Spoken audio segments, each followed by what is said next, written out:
first Tuesday in November and the third episode of Series 2 of the Zendesk Morning Show. We're officially halfway through our autumn edition of the series, and where has time gone? Reimagining a new world, a new way to deliver a great experience, and a new workplace is something we can all be proud to work towards. I have no doubt we're all going to be glued to our screens today and tonight as we anxiously wait for our US counterparts to come online as we follow the election and its progress. However, we have a whole day and morning to navigate. So let's travel across Europe, from Paris to the UK to Denmark, as we reimagine the workplace for our employees. To get us started, let's travel across to Paris this morning, where we are joined by Laurent Badot of Saratech and Shams Edjouani of Zendesk. Laurent will be sharing Saratech's journey with Zendesk for IT, HR, and general services, and how, by leveraging tools such as AnswerBot, Guide, and Explore, they were not only able to improve response times, but improve the overall employee experience and increase CSAT to 97%. But before we welcome Laurent and Shams to the show, let's watch a quick video from Tesco on their Zendesk journey, which began in 2015, bringing together 7,400 of their IT agents working in 10 different systems into one. Let's learn how knowledge capture, web widget, guide, and help center was used as part of their journey. And then we're going to hear from our Parisian colleagues in French.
Bonjour à tous, j'ai le plaisir d'accueillir ce matin Laurent Bourdeau, responsable support et logistique chez Saratech. Bonjour et bienvenue Laurent. Bonjour à tous et merci pour l'invitation pour échanger sur ces sujets. Alors pour commencer, pourriez-vous nous en dire un peu plus sur Saratech et votre rôle au sein de l'entreprise? Bien sûr, nous sommes un cabinet d'expertise spécialisé dans la gestion de risques. Nous avons 90 agences pour environ 1500 salariés. Nous travaillons pour tous les professionnels du milieu de l'assurance.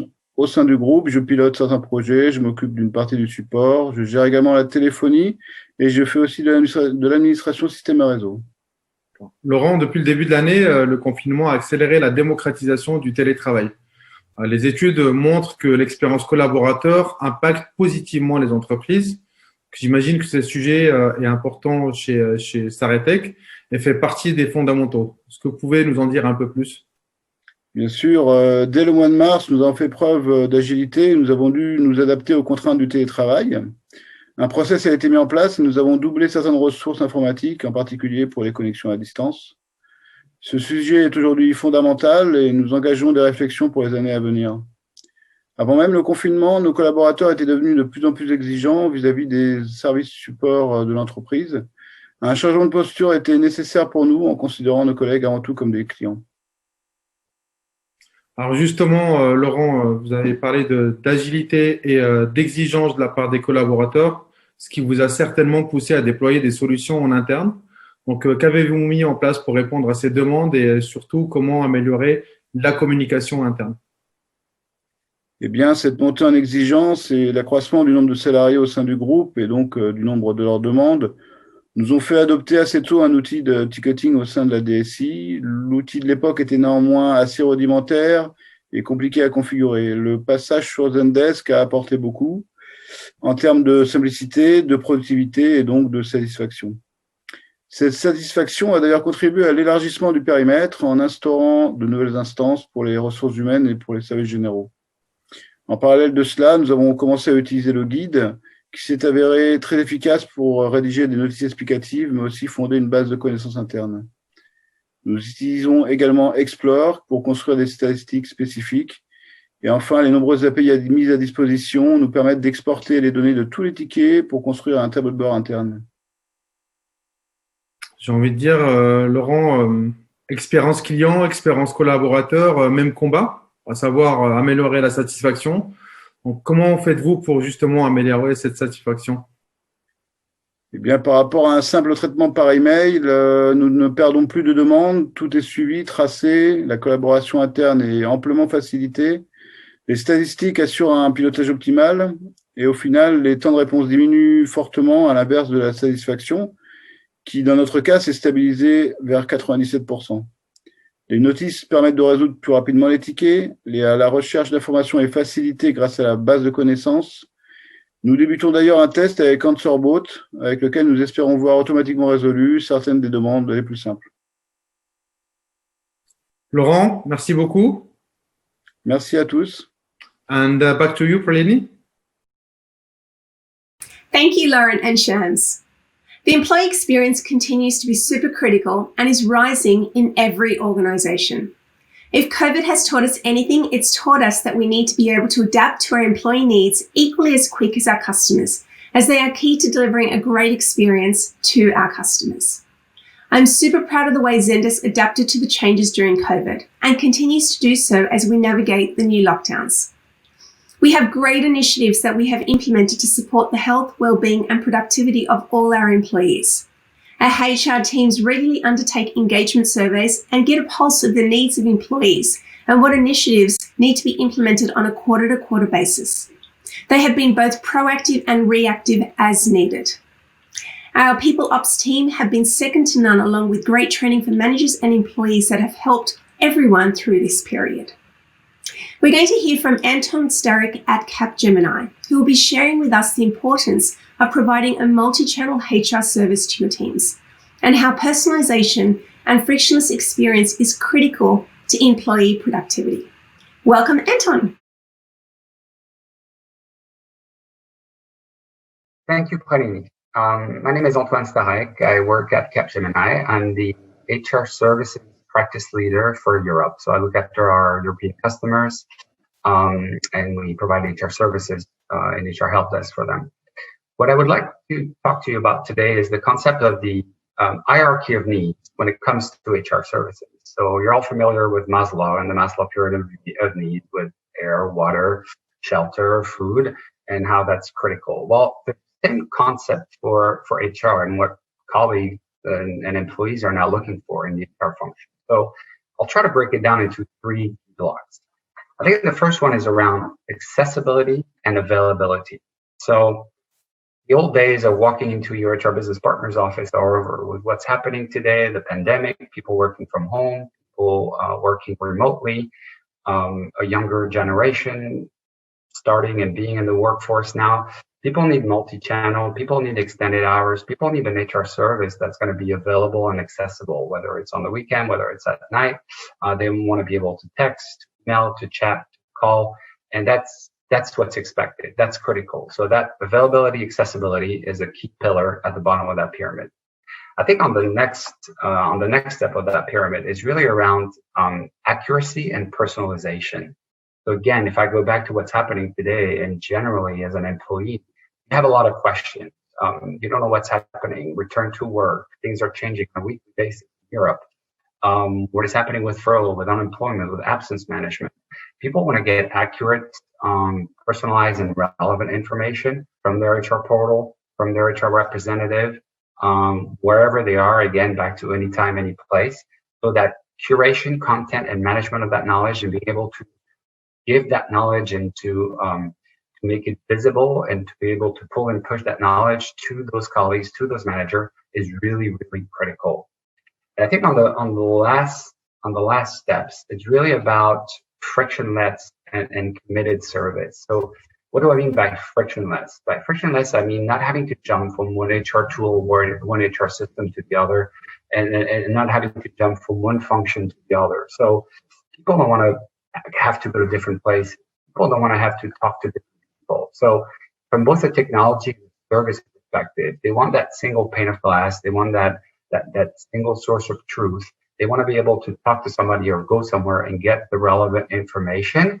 But they also want to get committed services. So they want whomever they talk to or whomever they engage and interact with, they want that person to really be able to resolve what they're trying to do and not put them and tell them to go in different directions. Oh, go talk to payroll, go talk to this and this. So it's really spending more time with employees, not really worrying about call handle time and transaction, but it's really about giving back that service, that resolution, and making sure we have that committed service based on all that technology that lays behind it. So again, it's accessibility, it's availability, it's accuracy of that information, personalized information, frictionless service, and committed service. And that will bring you that influence HR services that I think every colleague is currently looking for. I hope this was beneficial, and I hope that all of you stay positive while testing negative. And back to you, Pralini. Thank you. Thank you, Anton. Traveling across to Denmark, let's hear from Matthew Hamill from Tito Every on their popular and successful HR service called Ask HR, and how they navigated bringing two organizations together through COVID and the need to get adoption to one platform. Welcome, Matthew, and welcome to one of my favorite people and leaders that makes me smile every day, Charlotte Moeller Anderson. Good morning, and thank you, Pralini. I'd like to welcome Matthew Hanwell, Head of HR Technology at Tito Every. Welcome, Matthew, and thanks for being with us today. Thank you. It's a pleasure to join. Can you tell me a little bit about yourself and your company? So to start with the company, Tito Every is a leading Nordic IT service company of around 24,000 employees with a revenue of approximately 3 billion euros, and we serve customers in over 90 countries. I'm Matthew Hanwell, the head of HR technology, and I'm responsible for a portfolio of tools and systems that support the digitalization of HR.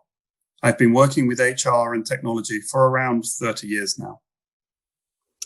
That's a long period. And this year you then had to face the lockdown and reimagine the workplace and how to organize remote work for your employees. How did that shift the way you're working with the digitalization of HR? Fortunately, we had already started on the digitalization of HR a couple of years ago. And at that time, we were working on reimagining the future of HR and what digitalization meant for HR, and specifically around our interaction model, leading to a service called Ask HR, which is really the front end, the face to the customer, the service that employees and managers use on a daily basis. So that put us in a very good position to move to a remote working mode. The challenge this year has been more about how do we bring two companies together during our merger, with the impact of COVID affecting us all and having to work remotely. Yeah, I can imagine that must have been complex. And we also see a growing demand for employee experience. So how have you seen the changes in the employee experience based on this merger from two companies? So, of course, working in the IT space, in the IT sector and being an IT service company, there's a very high expectation of quality and employee experience, excellent employee experience. I think this is what drove us to think about our interaction model a couple of years ago. How do we serve people who build systems, who build technology and support our customers with technology? So this led to Ask HR. And really, it was about us knowing who our employees are, providing a great experience to those employees. But that's been in place for 2 years. This year, it's really been about how do we bring two different ways of working, two interaction models together in a harmonized fashion. And so what channels and how did those channels help the company to provide that joined up employee experience? So historically, we've worked more with emails and queues in emails, and this was fairly fragmented. What the Ask HR gave us was really a common way of working, using the channels of ticketing, chat, and guide, and integrating this into our existing websites and applications to make it very easily available and very easy to access. People have really appreciated using the Ask HR channel because it connects them to the right person with the right knowledge who can answer their ticket or their query and really have the expertise to do that. And I'm very pleased to say that we've achieved a satisfaction rating of 97 to 98% consistently over the last 2 years. That is impressive. And what, in your opinion, do you think employee experience matters so much? I think we all can appreciate what employee experience means. We're all consumers, we're all employees of a company, and we know what it feels like to work somewhere. People will remember the experience, and particularly they'll remember how it felt when they had that experience. Was it comfortable? Was it easy? Was it simple? Or did it frustrate them? And we certainly want people to be focused on their job and making life as easy as possible when they have a question or query that they need to ask from HR. So we're aiming to make it as easy for people to do their jobs as possible. That makes a lot of sense. So thank you so much for your time this morning, Matthew. Thank you. It's been a pleasure. And over to you, Pralini. Thank you for that enjoyable conversation and sharing your journey with us, Matthew. If you'd like to learn more about any of the stories covered today, visit the Zendesk Morning Show homepage, where you can get links to the stories of today and learn more about what Zendesk is doing to help organizations with both IT and HR services. Thank you to all our guests for today, and thank you to each and every one of you for traveling across Europe with us. Next week, we are going to focus on making your agents a priority. In the meantime, why not have a discussion with your teams and work out how you can reimagine how you and your teams can work better together today. And then join us tomorrow for a live Q&A on LinkedIn, where your questions from the show, episodes featured, and topics covered can be answered. We'll have some guest presenters joining us too. Visit the Zendesk Morning Show homepage or check out any of the Zendesk social pages, LinkedIn, Twitter, or Facebook for more information on how you can join. I hope you have a great week and look forward for you joining us tomorrow and next week.